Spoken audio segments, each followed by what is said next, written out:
So, what did I think about Shaq and Charles's debate about Jimmy Butler? I think I've been back and forth what I've said that both sides look bad. Shaq defended Jimmy Butler, Charles and Kenny defended management and Pat Riley and said Pat Riley is one of the greatest forces of the NBA. And when you sign a deal, you got to honor it. And Shaq said it's got to be on company time. Where do I stand on all this mess?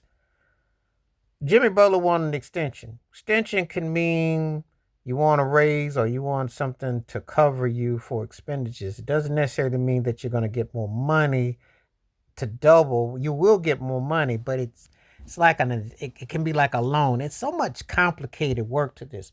But Shaq said you should work it out on company time and that the companies ain't loyal and the pain and frustration. Both sides are correct, Shaq and Charles. Some people in the comment section on NBA TNT didn't like Shaq thing. They said that's why Kobe felt like he did. Now Shaq said he rehabbed on company time. He says, I did all this for the company. I gotta do all this, and this is how you treat me, and I bring you this and I bring you that. I do understand his frustration. He's the right person, but it's the wrong instance. Let me tell you why. Jimmy Butler ain't Shaquille O'Neal. Jimmy Butler had went to two finals, won two Eastern Conference championships, but he ain't never won no title. He's not the player of Shaquille O'Neal. I understand what Shaq is saying, and I do. And Alonzo Mourning a long time ago said this back in the '90s. He said the NBA is a cold business. I never forgot when he said that because I don't know who he was talking about, but it was true. Now, but Pat Riley is petty with all the suspension mess. They just can't trade him. They can't find through. Don't tell me you can't get out of contract. So Kevin Durant got out of contract in Brooklyn. James Harden got moved to Philly, and Kyrie Irving got moved. So don't tell me they can't uh, terminate contracts. They do it all the time. There are no real guarantees. Now, if you're a superstar player, they will get you something, and of course, other franchises are held accountable for paying off the luxury tax. They have to pay off the remaining balances and bonuses. That's what they do in baseball all the time. Sometimes they take a contract.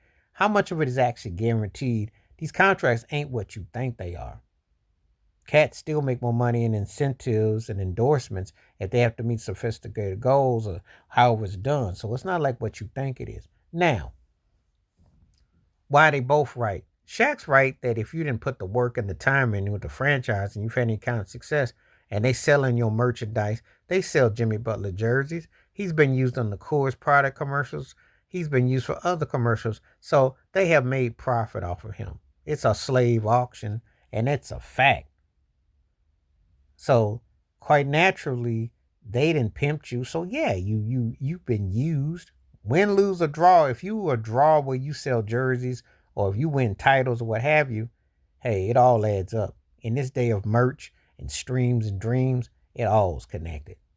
But if you go there and you a dud and you don't do nothing, you know, but still, they still got some way of moving your merch. But where Charles and Kenny right is that you sign a deal, you have to honor it. And brought up a good point. Charles Barkley brought a good point about Michael Jordan signed the deal he signed. He honored his deal. He made all his money off the court anyway. That's a different day and time, though, but he did.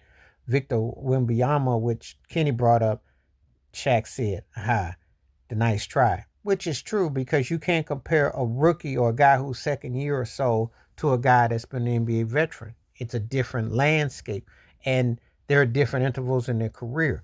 But both sides make points. Players want something that's guaranteed, and they ask, but no one's going to give Jimmy Butler an extension at 35, 36. You out your everlasting mind. He ain't never been that kind of player. He's in that really good to very good, but he ain't great. So I understood what Shaq was saying, but he ain't you, Shaq. Jimmy Butler is one of those guys that is a strong sidekick.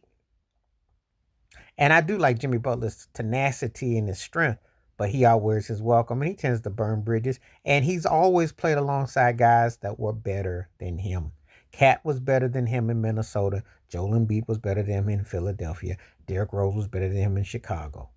When he became the alpha in Miami with him and Bam, he couldn't run it because he never was the dude. And I just wish that would be focal part brought home. There's nothing wrong with being a sidekick. Hello, Scottie Pippen, I'm talking to you. But These are the same, and it's kind of similar when Scotty was crying about his money too. But see, you got to know your worth, and if you're moving stuff, you can move stuff. But you know that it's not a good look for Jimmy Butler because it's going to devalue what promises are out there, and it's not a big market. It's going to hurt Miami in a picture that no big name wants to come there because of how they doing Butler. But Jimmy Butler ain't exactly. And I said this goes back to Dwayne Wade. Really, D Wade's the only person left Miami that I felt something that he got done janky. Everybody else, I didn't trip when Shaq got ran out of because Shaq looked old and busted. He had done what he came to do, win a title, and he had a good run there. And he did leave an impact, but you know, he was done. Him and Riley were, they both need each other to solidify that next level. That's why Shaq still got tension with Riley in Miami to this day. And he was right about Riley going on about the shape thing because Alonzo Mourning was a 6-pack, but he couldn't hold Shaq to 12-pack because Shaq was a better player.